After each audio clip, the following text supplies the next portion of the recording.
সোণাৰীৰ লখুৱাখনত অঘটন সোণাৰী কাষৰীয়া লখুৰাখনত গাঁৱত বিকল ট্ৰেন্সফৰ্মাৰ এটাৰ মেৰামতিত নিয়োজিত বিদ্যুৎ বিভাগৰ 4জন অস্থায়ী শ্ৰমিক গুৰুতৰভাৱে আহত হৈ চিকিৎসাধীন হ'ব লগা হৈছে। অভিযোগ অনুসৰি শ্ৰমিককেইজনে বিদ্যুৎ বিচ্ছিন্ন কৰি ট্ৰেন্সফৰ্মাৰটোৰ মেৰামতি কাম কৰি থাকোঁতে হঠাৎ বিদ্যুৎ সংযোগ বাহাল কৰাৰ ফলত শ্ৰমিককেইজন বিদ্যুৎ স্পষ্ট হৈ ছিটিকি পৰে। ঘটনাটোত কেশৱ গগৈ নামৰ এজন শ্ৰমিকৰ এখন হাত সম্পূৰ্ণৰূপে কটা যোৱাৰ লগতে দেহৰ আধা অংশ জ্বলি যায়।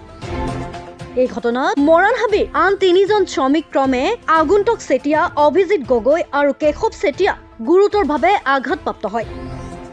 বিদ্যুৎ বিভাগৰ হেমাহিৰ বাবে এনে ঘটনা সংঘটিত হোৱাৰ আশংকা কৰা হৈছে। আহত শ্ৰমিক কেইজনক ততাতৈয়াকৈ সোণাৰী জিলা অসামৰিক চিকিৎসালয়লৈ অনা হয়, য'ত তেওঁলোকক প্ৰাথমিক চিকিৎসা প্ৰদান কৰাৰ অন্তত উন্নত চিকিৎসাৰ বাবে ডিব্ৰুগড়লৈ প্ৰেৰণ কৰা হয়। মানে ওপৰৰ পৰি গ'ল নেকি? ওপৰৰ পৰা নাই, আমি নমালোঁ বাৰু। কেইজন আছিলে মানে? আমি 3জন না 4জন ওপৰত উঠি আছিলোঁ, 3জন উঠি আছিলোঁ হ'বলা। তাৰপৰা মই ওপৰৰ পৰা জঁপিয়াই দিলোঁ মানে অলপ দেৰি পিছতে। কোন জেগাত হৈছিলে? এইটো লুকুৰাখন। মানে কি কৰি আছিলে কামটো? মানুহজনে ট্ৰেন্সফৰ্মাৰটো তুলি মেলি হৈ যোৱাৰ পিছত ওপৰত আপোনাৰ লুপিং বান্ধি আছিলে। হয়। লুপিং বান্ধোতে লাইনত লাগিলে। লাইনটো ফোন কৰি কটাও হৈছিলে, গেং চেং কাটি লোৱা হৈছিলে। তাৰপিছত আকৌ কেনেকৈ লাইনটো আহিলে আকৌ বিদ্যুৎ বিভাগৰ লগত নে?